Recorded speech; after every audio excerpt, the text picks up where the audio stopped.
বছরে একটা সময় হয় যেটা একসঙ্গে ছটা পুজো হয় আমাদের গ্রামে, একসঙ্গে ছটা পুজো হয়, যেটা হচ্ছে মনসা পুজো হয়। আর মনসা পুজো মানে তো অনেক আনন্দ, অনেক মজা, প্রত্যেকের বাড়িতে অনেক অনেক আত্মীয়, আর সেই আত্মীয়দের নিয়ে প্রত্যেকটা জায়গায় বিশাল খেলাধুলো। তো এই চলে এসেছি আরো একটা খেলায়, যেটা হচ্ছে বিদেশ ভ্রমণ। এটা তো আমাদের গ্রাম্য ভাষায় বলা হয়, আর আপনাদের কি বলা হয়? তো খেলা দেখে আশা করি সকলেই বুঝতে পেরেছেন যে কি খেলা। আর সবাই মিলে তো খেলছি মজা করে, অনেক ছেলে মেয়ে সবাই তো গোল করে দাঁড়িয়েছি, আর আমিও তো এপাশে খেলতে আছি। এই বক্স চলছে, বক্সের তালে তালে আমাদের খেলতে হবে। বক্সের সাউন্ড বন্ধ হলে যে কোনো একটা ঘরে ঢুকতে হবে। আর ভাগ্যে যদি থাকে লিখা যে আপনি আউট হবেন, তো কিছু করার নেই।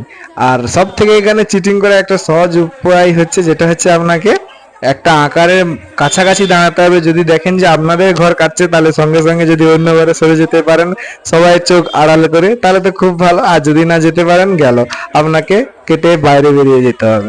তো একটা মজার ব্যাপার হচ্ছে যেটা, আমরা তো সবাই তো দাঁড়িয়ে আছি, আর সবাইয়ের মধ্যে একটা বিষয় যেটা হচ্ছে সবার মধ্যে ভয় আছে কখন কে কাটবে। তো যাই হোক, আমরা তো কি করলাম না, একটা ঘর পিছনে দাঁড়িয়েছিলাম বলে বেঁচে গেলাম। তারপরে তো আবার বক্সের তালে তালে গোল গোল ঘুরতে আছি, গোল গোল ঘুরে ঘুরে দেখতে আছি আর ভাবতে আছি যে কোন ঘরটায় দাঁড়ানো যায়, কারণ এত লোক আর মাত্র ছটা ঘর। ছটা ঘরের মধ্যে কাউকে না কাউকে তো দাঁড়াতেই হবে মাস্ট। তো যাই হোক, দাঁড়িয়েছি আমি এবারে 3 নম্বরে দাঁড়িয়েছি। 3 নম্বরে দাঁড়িয়ে দাঁড়িয়ে ভাবতে আছি, গেলাম হয়তো আমি এবার শেষ হয়ে।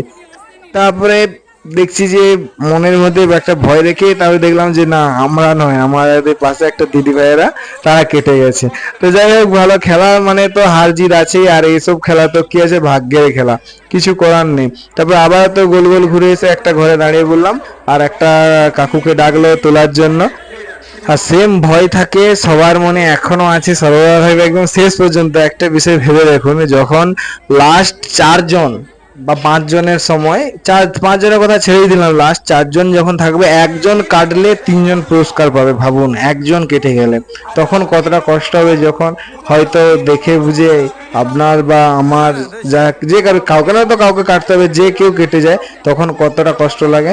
তো শেষমেশ সেই সময় চলে এলো, বা সেই যেটা দুঃখের সময় বা সুযোগটা চলে এলো, শেষমেশ আমরা কেটে গেলাম, কিছু করার নেই, এটাই ভাগ্যের খেলা। আমি দাঁড়িয়েছিলাম 2 নম্বরে, আর আমি আর এই দিদি ভাইয়েরা দাঁড়িয়েছিলাম, কিছু করার নেই, কেটে গেলাম, আর আমি আর দিদি শেষমেশ গোয়িং টু ঘর।